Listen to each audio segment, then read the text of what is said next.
If you've ever needed to bounce multiple tracks in Pro Tools, you may find that it's not so straightforward. In other DAWs like Logic, you can do this through the File menu and then going to Export and exporting multiple tracks. But in Pro Tools, we don't have those same options. Now, this took me a while to figure out, and I remember it being something that was really frustrating me about Pro Tools until I actually figured it out.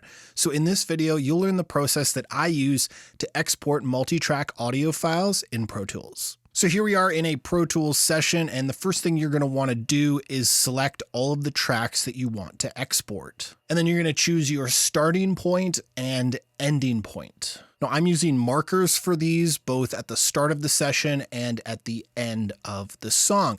So press Command number pad 5 to bring up the marker locations window. So you're going to select the in point and then shift click onto the out point. And that's really all the prep work that's required to set this up.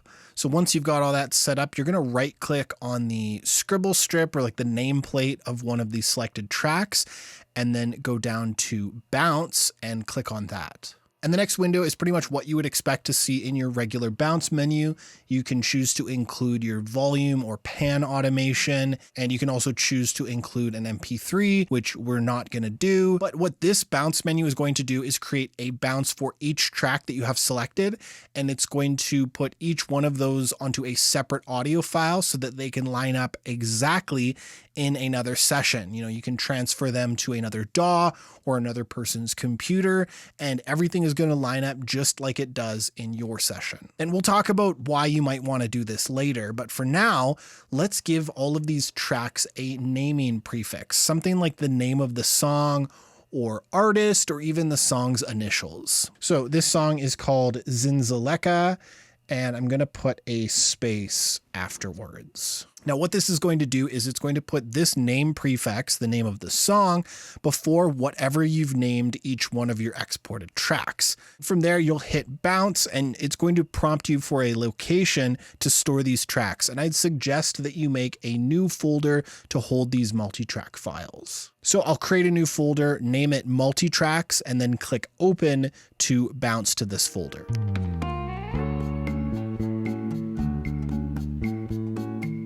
And once this is done, you can check to make sure that everything bounced correctly.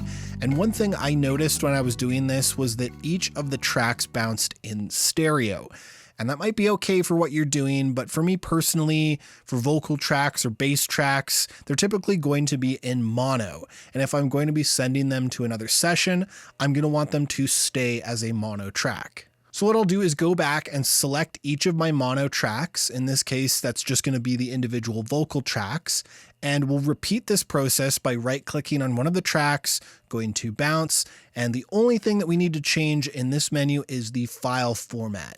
Under the file format menu, we're going to select mono summed. And then we're just going to, once again, bounce out all of these mono vocal tracks in mono. So here's all of these stereo tracks, and unfortunately we still do get the ST for stereo suffix on the file name of our mono tracks. But if you want to know which is which, you can just select them, and the mono one will literally be half the file size because there's only the one track instead of two for stereo. And this is low-key just another way that you can cut down on the size of your session tracks. If you don't need all that stereo information, it's just going to be taking up extra space on your hard drive. So I'll go through, select, and delete each one of these stereo versions for my mono tracks. So now we'll have a clean folder with all of our multi-track files, both stereo and mono. So let's see what that looks like and make sure that we did everything right by dumping these multi-track files into a new session. This video is brought to you by DistroKid. If you're making music and you want it on streaming platforms, DistroKid is one of the easiest and fastest ways to get your music onto streaming platforms like Spotify, Apple Music, Tidal, and many more. With just a few clicks, you can upload your music and distribute it worldwide while retaining 100% of your royalties and earnings. And they now offer print-on-demand merch. You can print your album art on t-shirts, tote bags, mugs, and everything is made to order, so there's no inventory overhead. Customers pay per shipping. DistroKid's print shop handles orders, packaging, and delivery straight to your audience. You set the prices, control what you sell, and keep 100% of your earnings. So if you're ready to release your music and reach listeners everywhere, check out the discount link in the description to get started with DistroKid today. Huge thanks to DistroKid for supporting the channel, and now back to the video. So I'll create a new session called Zenzaleka Mix, and I'll make sure that the sample rate and the bit depth are correct. I'll choose no template and then hit create, and we'll save it in our session folder as a new folder. And now to import our audio files, we'll go Shift Command I, and that's going to bring up the import audio window. So simply select your tracks, click add all, and then open, and boom, we have all of our files lined up in our new session, and we can see that some are stereo, some are mono, so we did that correctly. We've got all of our vocal tracks here and then our instrumental tracks. We can see that the vocals and the harmonies all line up, everything is in its right place, and every track is one clean audio region. So now you can go ahead and organize these to your liking. You can adjust the order of the tracks, lead vocal left, lead vocal right, and so on. And you can also clean up the track names to be easier to read, just like you had it in the previous session, which might sound like a little bit of a chore at first, but I will recommend that you bounce them this way because it'll still have all of the metadata imprinted on the files. They're still going to be stored and labeled with that song's name attached to them so that, they're in your computer like that and you know which project a track belongs to. If you have, like 100 tracks that are labeled LV or lead vocal, you're not going to know which session this is going to be the lead vocal for. So I really recommend you get in the habit of including the name of the song or the artist or even the initials of the song so that you can quickly at a glance know where everything belongs.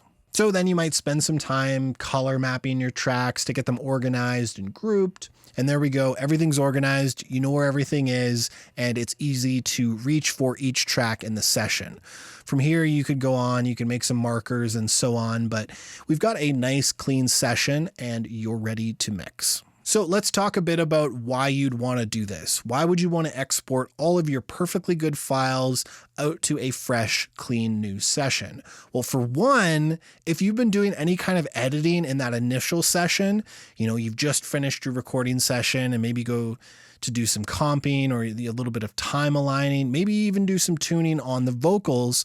All of those editing tasks are best done before you really get into mixing so that you can leave all of that heavy editing processing, all of your instances of Melodyne or Elastic Audio or Vocaline, whatever, in your editing session. You don't want to worry about all of that stuff when you're mixing, and you don't want to accidentally mess up any of your editing tweaks while you're mixing. So you can take care of all of your timing and tuning and take selection in your editing session. So before you go into mixing, right after you finish recording, make a save as, make all of your edits, and then export all of your tracks and put them into a fresh, clean session so that you aren't working with a bunch of tracks that have a whole bunch of slices in the middle or a bunch of Melodyne plugins that are taking up all of your processing power. So this way nothing gets bumped, nothing gets moved around. You don't have to fumble around with the playlists anymore. We just have the final takes right in front of you. Now, another reason you might do this is if you're sending your tracks out to another mix engineer. This would be a great way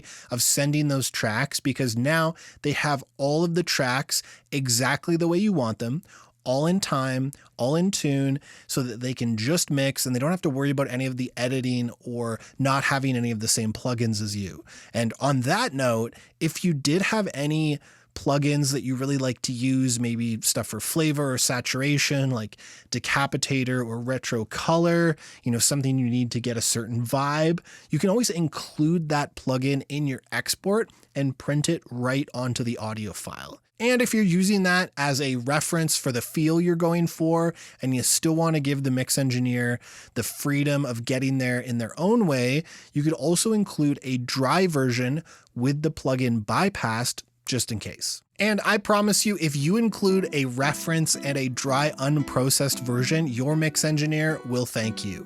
You've given them the freedom to go with the sound that you've provided, or choose to reach that goal in a different way. You're giving them the ability to play around more with the order of the plugins, putting the EQ before the distortion and the compression, or maybe trying it after. Anyways, I hope this video helped you out. Leave a like if it did, and consider subscribing if you want to see more videos like this one. Thank you for watching, and I'll see you in the next video.